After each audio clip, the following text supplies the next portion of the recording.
वाहेगुरु जी का खालसा श्री वाहेगुरु जी की फतेह। गुरु की प्यारी साध संगत जी, आज हम आपके सामने एक ऐसी सच्ची और रूह को बा देने वाली सच्ची साखी लेकर आए हैं, जिसमें एक सिख महिला की अटूट श्रद्धा और विश्वास ने असंभव को संभव कर दिया।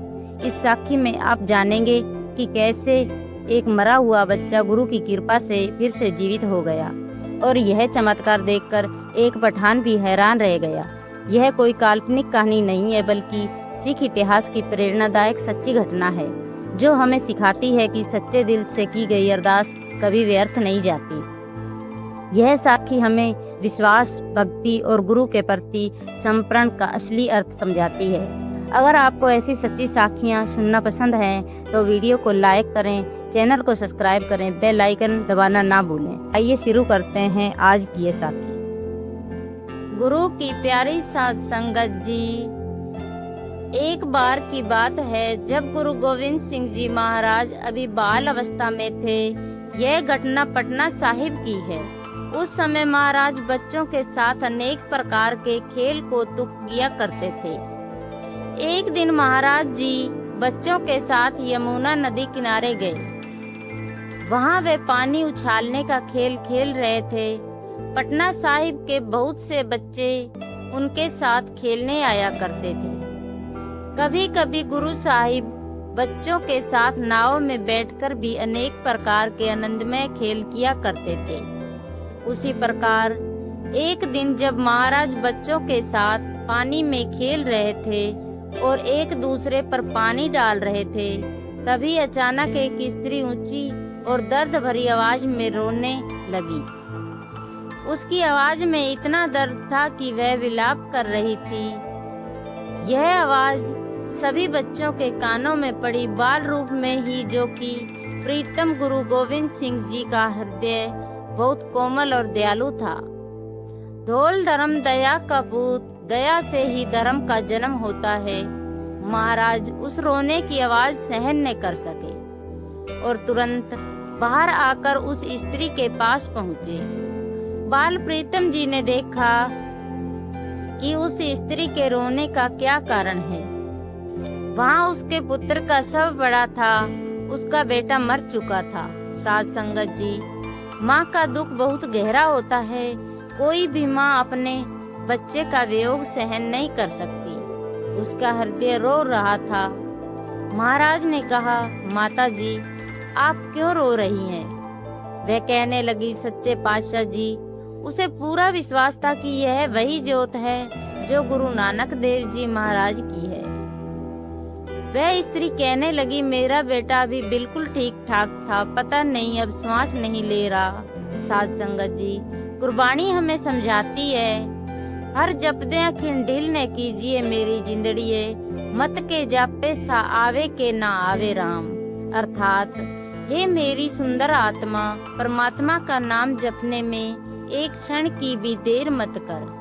क्या पता अगला श्वास आए या ना आए। अब देखो, वह माता कहने लगी, सच्चे पातशाह जी, मेरा बच्चा अभी ठीक था। वह अब न बोलता है और न ही श्वास लेता है, कृपा करो।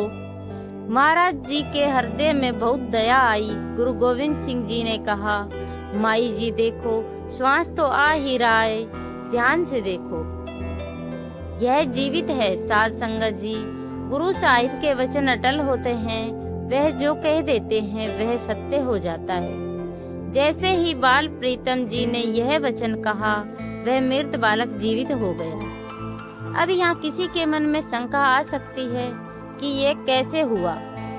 गुरबाणी हमारी शंका दूर करती है। प्रभ भावे बिन सांस तेरा के, प्रभ भावे ता हर गुण भाग। अर्थात, यदि परमात्मा चाहे तो बिना श्वासों के जीव को जीवित रख सकता है, और अब चाहे उसे बोलने की शक्ति दे सकता है। वहाँ यह चमत्कार देखकर लोग हैरान रह गए। वह माता भी गुरु जी के चरणों में गिर पड़ी और बार बार कहने लगी, धन बाल प्रीतम, धन बाल प्रीतम। लोगों ने पूछा, ये कौन है? तो वे कहने लगी, यह वही ज्योत है जो गुरु अमरदास जी की थी। वही दया, वही उपकार करने वाले, वही समृद्ध शक्ति, जिन्होंने मेरे मरे हुए बच्चे को जीवित कर दिया। साध संगत जी, इसके साथ एक दृष्टांत भी समझाया जाता है। एक बार काशीपुरी में 4 ब्राह्मणों के पुत्र पढ़ने गए। जब वे विद्या सीखकर वापस लौटे तो रास्ते में उन्हें एक शेर की हड्डियां पड़ी हुई मिली। अब देखो, विद्या का उपयोग सही भी हो सकता है और गलत भी। उन्होंने सोचा, आओ अपनी विद्या की परीक्षा करें। एक ने अपनी विद्या से शेर की सारी हड्डियां इकट्ठी कर दी, दूसरे ने उन हड्डियों को सही रूप में जोड़ दिया, तीसरे ने शेर का पूरा शरीर बना दिया, चौथे ने मंत्र पढ़कर उसमें प्राण डाल दिए। जैसे ही शेर जीवित हुआ, उसने चारों को मारकर खा लिया। साध संगत जी, इससे हमें यह शिक्षा मिलती है कि हर विद्या, हर शक्ति का उपयोग सोच समझकर करना चाहिए। सगल बोलन के माहे विचार, हर बात और हर कर्म में विचार करना बहुत जरूरी है। लेकिन गुरु साहिब जहाँ भी किसी को जीवन देते वहाँ कल्याण ही होता है, किसी का नुकसान नहीं। यही सच्चे गुरु की पहचान है, दया, कृपा और भलाई। महाराज ने जो यह क्रीड़ा दिखाई वह कोई अनजाने में नहीं थी। यह सब पूर्व जन्मों के संस्कार और गुरु की कृपा दृष्टि का परिणाम था। ब्राह्मणों के पुत्रों ने बिना विचार किए शेर को जीवित कर दिया। यदि वे सोचते कि शेर जीवित होकर उन्हें मार देगा तो वे ऐसा कभी नहीं करते। उनकी पढ़ाई किस काम आई जब उनके पास विचार करने की बुद्धि ही नहीं थी। साध संगत जी, गुरबाणी कहती है, गुरु प्रसाद विद्या विचारे, अर्थात जो मनुष्य गुरु की कृपा से विद्या को समझकर विचार करके उपयोग करता है वही सच्चा ज्ञान प्राप्त करता है। जो केवल पढ़ते हैं वह विचार नहीं करते, उनका ज्ञान व्यर्थ हो जाता है। आपे मध्य आप परगास्या पाया अमृत नाम। यह सब गुरु की कृपा से ही होता है। जब गुरु कृपा करते हैं तब सारे कार्य सफल होते हैं। सतगुरु सिख के बंधन काटे, गुरु महाराज की कृपा होती है तब मनुष्य सभी बंधनों से मुक्त हो जाता है। साध संगत जी, अब एक और साखी सुनिए। एक बार काबुल के एक सिख अपनी पत्नी के साथ एक पठान का घोड़ा किराए पर लेकर आनंदपुर साहिब जा रहा था ताकि गुरु गोविंद सिंह जी महाराज के दर्शन कर सके। पुराने समय के सिखों में गुरु के दर्शन की बहुत लगन और प्रेम होता था। वह पठान भी उनके साथ चल पड़ा और कहने लगा, मैं भी गुरु महाराज के दर्शन करने चाहता हूँ। भोले भाले सिख और उनकी पत्नी ने उस पर विश्वास कर लिया, लेकिन रास्ते में जंगल आया तो उस पठान के मन में खोट आ गई। साध संगत जी, यह मन ही मनुष्य का मित्र भी है और शत्रु भी। उस पठान ने धोखा किया। उसके पास एक छुरा था, उसने सिख पर वार करके उसे मार दिया और उसकी पत्नी के पास जो भी धन था उसे लूटने लगा। वह सिंगनी रोने लगी। जब वह पीछे मुड़कर देखने लगी तो पठान ने पूछा, कौन आएगा तेरी मदद करने? साध संगत जी, यह विश्वास और श्रद्धा की बात है। सिंगनी ने कहा, मैं कलगी वाले सतगुरु को देख रही हूँ, अर्थात जब कोई सहारा नहीं रहता तब स्वयं अकाल पुरख सहायता करते हैं। उसी समय क्या हुआ, गुरु गोविंद सिंह जी महाराज 10वें पातशाह 5 प्यारों के साथ घोड़ों पर सवार होकर एक क्षण में वह वहां प्रकट हो गए, मानो शिकार खेलने आए हों। महाराज ने सिंगनी को दर्शन देकर निहाल किया और उसके पति के शरीर पर अमृत छिड़ककर उसे जीवित कर दिया। फिर उस पापी पठान को अपनी कृपाण से दंड दिया। एक ही पल में महाराज उन्हें आनंदपुर साहिब ले गए। साखीकार लिखते हैं कि जैसे गुरु महाराज भाई मर्दाना जी को साथ ले जाया करते थे, वैसे ही साध संगत जी, यह सारी बात विश्वास और श्रद्धा की होती है। कई बार हम इन बातों पर विश्वास नहीं करते और कहते हैं, ऐसा कैसे हो सकता है? परंतु जयकार कियो धर्मया का पापी क्यों दंड दियो। अकाल पुरख ने धर्मियों को सम्मान दिया और पापियों को दंड। गुरु महाराज ने उस पापी पठान को दंड दिया और सिख को जीवन दान दिया। गुरु सर्व समर्थक हैं। सतगुरु सिख के बंधन काटे, गुरु का सिख विकार ते हटे। गुरु का सिख बुरे कर्मों से दूर हो जाता है। सतगुरु सिख को नाम धन दे। गुरु अपने सिख को नाम रूपी धन देते हैं। सतगुरु सिख का हलत पलत सवारे। सच्चा सतगुरु अपने सिख का इस लोक और परलोक दोनों का सुधार कर देता है। साध संगत जी, यही सच्चे गुरु की पहचान है।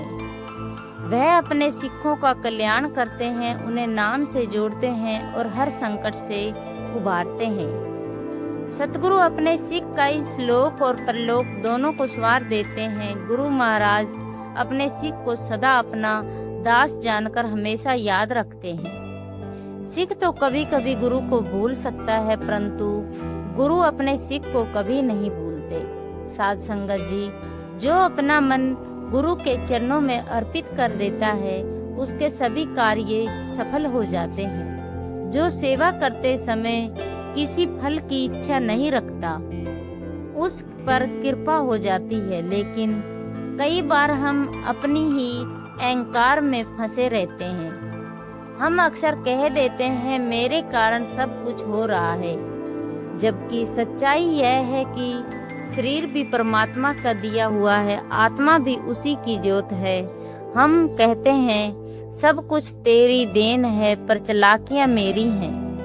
यही अहंकार हमें परमात्मा से दूर कर देता है और हम लोभ और हौमे में फंस जाते हैं। साध संगत जी, जब मनुष्य जन्म लेता है, उसी समय मैं भी उसके साथ जन्म लेती है।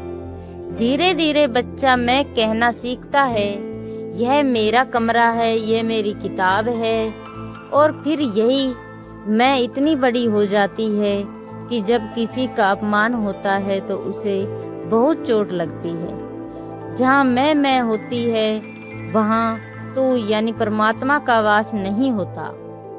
वहाँ प्रेम का द्वार बंद हो जाता है। समस्या का मूल भी यही अहंकार है।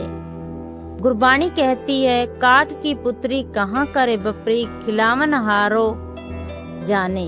अर्थात हम तो कठपुतली समान हैं। सब कुछ चलाने वाला परमात्मा ही है। हम चारों ओर देखते हैं, सब मैं के चक्कर में ही फंसे हैं। परंतु सेवा करत होए नहीं कामी, तिसको होत प्राप्त स्वामी। जो बिना इच्छा के सेवा करता है, उसे परमात्मा मिल जाता है। आप गवाए सेवा करे ता कुछ पावे मान। जो अपना अहंकार मिटाकर सेवा करता है, वही सच्चे दरबार में स्वीकार होता है। साध संगत जी, इस प्रकार गुरु महाराज ने अपने सिखों की रक्षा की, पापी को दंड दिया और बाल रूप में गुरु गोविंद सिंह जी ने मृत बालक को जीवित किया।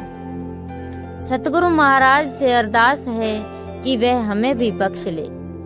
इसलिए आवश्यक है कि हम अपनी अकड़ को छोड़ दें। जैसे फूल से इत्र बनता है, फिर इत्र नदी में बह जाए, फिर भी उसकी सुगंध समाप्त नहीं होती, उसी प्रकार पहले अपनी मैं को मिटाना जरूरी है।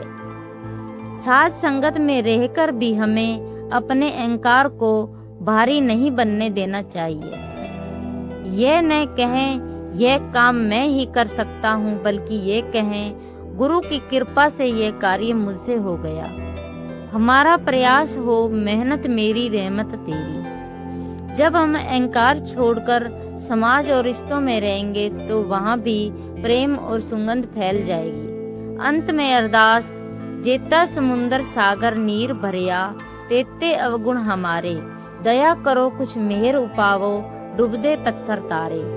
हे गुरु महाराज, आपने तो डूबते हुए पत्थरों को भी पार लगाया है। हम भी विकारों में डूब रहे हैं, हमें भी अपनी शरण में ले लो। सगल द्वार को छाड़ के गयो तुम्हारो द्वार, बाहे गए की लाजस गोविंद दास तुम्हार। वाहे गुरु जी का खालसा, श्री वाहे गुरु जी की फतेह।